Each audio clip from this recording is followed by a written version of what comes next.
पति के मर जाने के बाद टुनटुनी के घर की हालत बहुत ही ज़्यादा खराब हो गई थी। उसके 4 बेटे थे, लेकिन चारों अभी बहुत ही ज़्यादा छोटे छोटे थे। गरीब टुनटुनी के पास कोई खेती बाड़ी नहीं था। वो अपने बच्चे को कैसे पालती। फिर टुनटुनी मुखिया जी के घर काम ढूंढने के लिए गई। मुखिया जी, आप मुझे काम पर रख लें। मुझे आपसे कोई पैसे नहीं चाहिए। बस आप मेरे चारों बच्चों को खाने के लिए देते रहिएगा।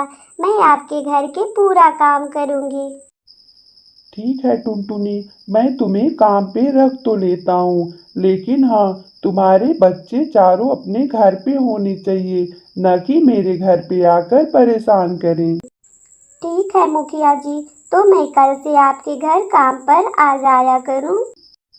हाँ ठीक है, लेकिन सुबह 4 बजे ही तुम आ जाना, क्योंकि मेरे पास 2 गाय और भैंस भी है, उन्हें भी चारा डालना रहता है। टोनी चिड़िया सुबह 4 बजे से लेकर रात तक काम करती रहती थी। उसके बदले वो चारों बेटे को खाना खिलाती और उनके कपड़ों का व्यवस्था करती थी। ऐसे कुछ दिन बीतने लगे। उसके बच्चे अब बड़े हो रहे थे। टुनटुनी के मन में बच्चों के पढ़ाने की लालसा हो रही थी, लेकिन वह डर के मारे मुखिया जी से नहीं कह पा रही थी। अरे छोटी चिड़िया, रुक रुक के क्यों बोलती है? ऐसे सीधे सीधे कह दे कि अब तुम्हारे पर निकल आए हैं और अब तुम्हें तनख्वाह चाहिए। नहीं मुखिया जी, ऐसी कोई बात नहीं है। बस मेरे बच्चे भी स्कूल जाते तो मुझे थोड़ा अच्छा लगता। अरे टुनटुनी, क्या करोगी अपने बच्चों को पढ़ा लिखा कर? अरे खिला पिला के बड़ा कर दे, और मेरे खेतों में काम करेंगे तो 2 वक्त की रोटी मिलेगी, और पढ़ लिख कर कौन सा उन्हें नौकरी मिल जाएगी। लेकिन टुनटुनी बहुत ही होशियार थी। वो सोचती कि मैं जैसे गुलामी कर रही हूँ, मेरे बच्चे भी इस तरह से बंधुआ मजदूर बनकर ना रहें। फिर वो अपने चारों बच्चों को पास के प्राइमरी स्कूल में भेजने लगी और उसके बच्चे वहाँ पे अच्छे से पढ़ाई करने लगे।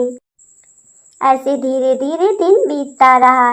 वो अपने बच्चों की शादी कर दी। अब उसके बच्चे कमाने लगे थे। टुनटुनी की अब उम्र हो गई थी।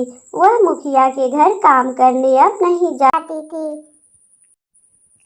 अब तो टुनटुनी की 4 बहुएं जो आ गई थी। लेकिन दुख की बात तो ये थी,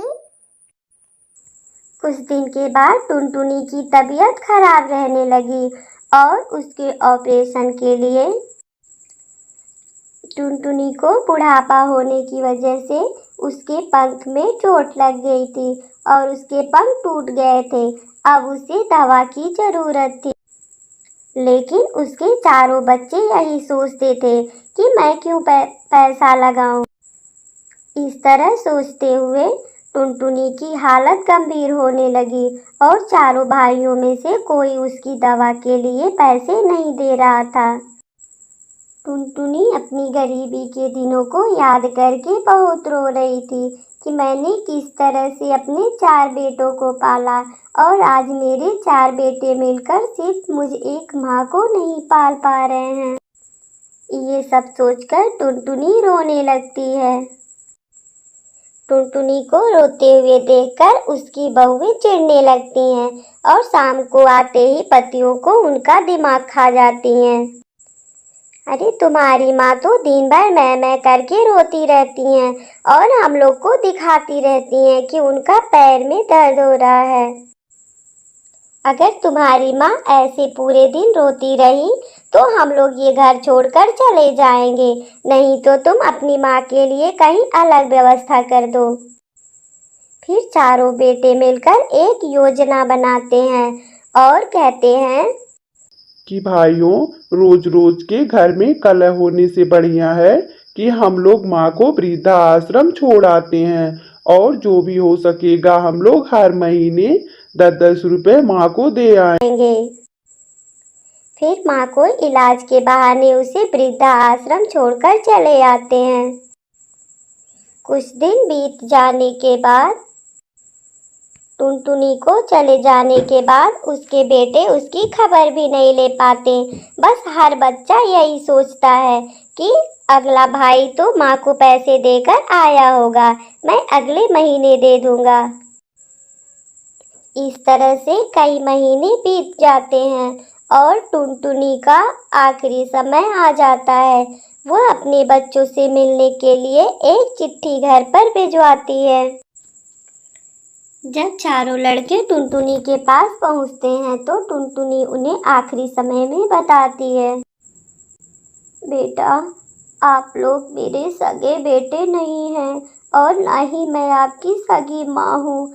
आपके असली माँ बाप तो मर चुके हैं। वो लोग अपने आखिरी समय में मुझसे कहे थे कि हम आप लोग का ख्याल रखें और आप लोग को कभी ये ना पता चलने दें कि आप हमारे बच्चे नहीं हैं।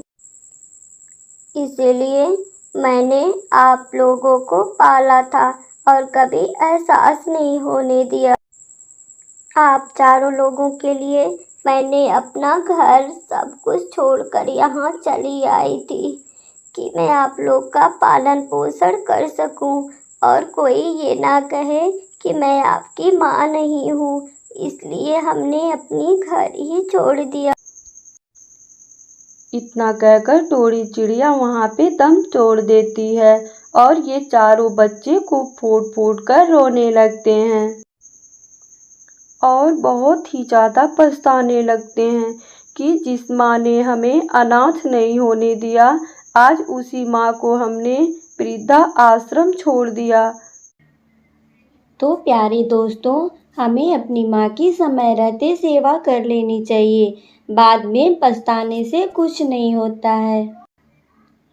आज की हमारी वीडियो आपको कैसी लगी, प्लीज़ हमारे कमेंट बॉक्स में आप ज़रूर बताइएगा और अगर अच्छी लगी तो एक प्यारा सा लाइक और कमेंट ज़रूर करिएगा। वीडियो पूरा देखने के लिए आपका धन्यवाद।